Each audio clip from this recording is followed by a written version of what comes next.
북한을 전방위로 압박하기 위한 국제사회의 움직임이 계속되고 있습니다.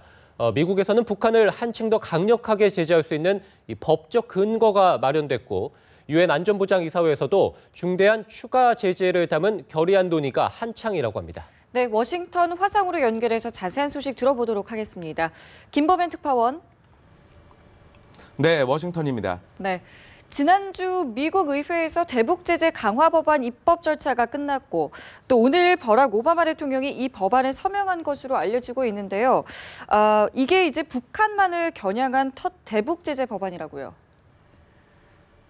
네, 그렇습니다. 지난주 이 시간에 미국 상원이 HR 757로 불리는 대북 제재 강화 법안을 만장일치로 통과시켰다는 소식 전해드렸었는데요. 바로 그 다음 날 미국 하원이 본회의를 열어 이 법안을 처리했습니다. 찬성 408표, 반대 2표. 사실상 만장일치 통과로 미 의회에서의 입법 절차를 모두 마무리한 겁니다. 그리고 오늘 버락 오바마 미국 대통령이 이 법안에 서명하면서 공식 발효됐습니다. 북한만을 타깃으로 한 첫 맞춤형 제재법이자 가장 강력하고 포괄적인 미국의 대북 제재법이 탄생한 겁니다.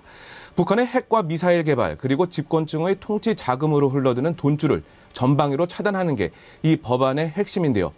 북한과 불법 거래하는 제3국 개인과 단체도 제재가 가능하도록 했습니다. 북한과 거래가 많은 중국을 겨냥한 것이라고 할 수 있습니다. 미국의 북한에 대한 고강도 독자 제재가 임박한 모양새입니다. 아무래도 북한을 압박하기 위해서는 이 국제사회 전체의 공조가 필요할 텐데요. 유엔 안전보장이사회에서 새 제재 결의안 채택을 위한 논의가 진전되고 있다고 하던데 어떻습니까?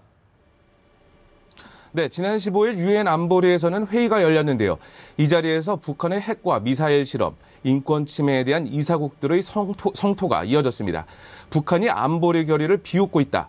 전 세계를 충격에 빠뜨렸다 등 북한을 향한 비판과 함께 그 어느 때보다 엄중한 대응이 필요하다는 요구까지 나온 겁니다.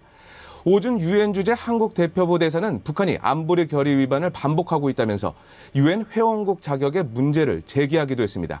오준 대사의 발언 내용 들어보시겠습니다. This breach of obligations by the DPRK calls into question its qualification as a member of the United Nations. 다만 유엔 주재 중국 대사는 북한을 직접 거론하진 않았지만 냉전적 사고에서 벗어나야 한다는 취지의 발언을 한 것으로 전해졌는데요. 이런 기류는 유엔 안보리가 예고한 새 대북 제재 결의안 논의 과정에도 고스란히 반영되고 있다고 할 수 있습니다. 현재 한미 간 논의 등을 거친 제재안 초안이 나왔고 열쇠를 쥐고 있다고 할 수 있는 중국은 제재 수위에 이견을 보인 것으로 전해졌습니다. 하지만 협상은 계속되고 있고 중국의 태도가 적극적으로 변하면서 조금씩 좁혀지고 있다는 말이 나오고 있습니다. 실제 중국 외교부의 홍레이 대변인도 안보리가 새로운 결의를 통과시켜 진일보한 조치를 취함으로써 북한이 필요한 대가를 치러야 한다고 생각한다고 밝히기도 했는데요. 우리 외교부는 어제 긴급 안보 상황 점검 당정회의에서 유엔 안보리의 2월 말 결의안 통과를 목표로 하고 있다고 보고한 것으로 전해졌습니다. 네, 이제 유엔 안보리에서의 강력한 대북 제재 결의안 채택에 있어서 공은 아무래도 중국으로 좀 넘어간 것 같은데요. 미국은 계속해서 중국을 압박하고 있는 상황이라고요. 네, 그렇습니다. 지난달 북한의 4차 핵실험이 있자 존 케리 미국 국무장관이 왕이 중국 외교부장과의 전화통화에서 중국의 기존 대북 접근법은 사실상 실패했다고 밝힌 바 있는데요. 이후 미국은 계속해서 북한을 변화시키는데 중국의 적극적인 역할을 강조해왔습니다. 이번에는 토니 블링컨 미국 국무부 부장관이 나섰는데요. 미국 PBS 방송과의 인터뷰에서 진짜 이빨이 있는 가장 강력한 안보리 결의안을 내놓는데 초점을 맞추고 있다고 소개하면서 중국을 향해 실제로 동참할 것을 촉구하고 있다고 말한 겁니다. 북한의 실질적인 대외 거래는 모두 중국을 통해 이루어지고 있는 만큼 중국이 북한에 대해 지렛대를 갖고 있다는 겁니다. 그러면서 중국이 대북 제재에 적극 동참하지 않을 경우 고고도 미사일 방어체계 사드의 한반도 배치 등 방어적인 조치를 밟아가겠다는 뜻을 분명히 했습니다. 이런 가운데 오늘 워싱턴 DC에서는 조태용 국가안보실 1차장과 블링컨 부장관의 한미 고위급 전략협의가 열려 북한 문제에 대한 한미 간 공조 방안을 모색했습니다. 조금 전에 이 사드의 한반도 배치 문제를 언급해 주셨는데 사드 배치와 관련한 협의가 시작됐는지를 놓고 논란이 일고 있는 것 같습니다. 어떻습니까? 네, 어제 미국 국방부의 빌 어번 대변인이 연합뉴스의 이메일 질의에 대한 답변에서 비롯된 건데요. 어번 대변인은 당시 이메일에서 사드의 한반도 배치를 위한 협의를 공식 시작했다고 밝혔습니다. 한미 양국의 공동 실무단이 만났고 협의가 계속되고 있다는 점과 함께 공동 실무단이 신속하게 그렇지만 면밀하게 협의를 하고 있다고 설명한 겁니다. 이런 소식이 전해지자 새누리당과 안보 상황 점검 당정 협의에 참석하고 있던 한민구 국방장관은 공식 협의를 위한 협의가 진행 중인 것으로 안다고 설명했습니다. 즉, 사드 배치를 위한 본격적인 협의가 시작된 사실에 대해서는 부인한 건데요. 그러자 미국 국방부의 빌 어번 대변인이 기존 입장을 번복했습니다. 한미 양국의 공동 실무단이 아직 만나지 않았고 협의에 앞서 세부 사항을 정리하고 있다고 말을 바꾼 건데요. 잘못된 정보를 제공한 데 대해 사과한다는 말도 덧붙였습니다.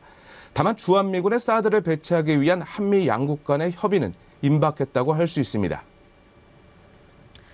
네, 그런데 이 사드 배치를 놓고 중국의 반발이 굉장히 거센 상황입니다.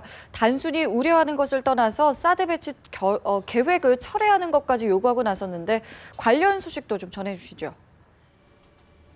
네, 홍래희 중국 외교부 대변인이 지난 17일 정례 브리핑에서 중국은 관련국이 사드 배치 계획을 포기하기를 희망한다고 밝혔습니다. 중국 정부가 사드 배치 계획 철회를 공식적으로 요구하고 나선 것은 이번이 처음인데요. 사드의 한반도 배치가 중국의 국가 안전 이익을 훼손한다는 게 그 이유입니다. 앞서 중국의 왕이 외교부장도 독일에서 존 케리 미국 국무장관을 만나서 사드 배치에 반대한다는 입장을 밝히기도 했는데요. 한미 양국은 사드의 한반도 배치가 중국에 영향을 미치지 않을 것임을 거듭 강조하고 있습니다. 토니 블링컨 미 국무부 부장관은 사드는 중국을 겨냥한 게 아니며 전략적으로 중국에 영향을 주지 않는다고 말하기도 했습니다. 하지만 사드 문제로 한국과 미국 그리고 중국 간의 신경전이 격화되는 모양새입니다. 지금까지 워싱턴에서 전해드렸습니다.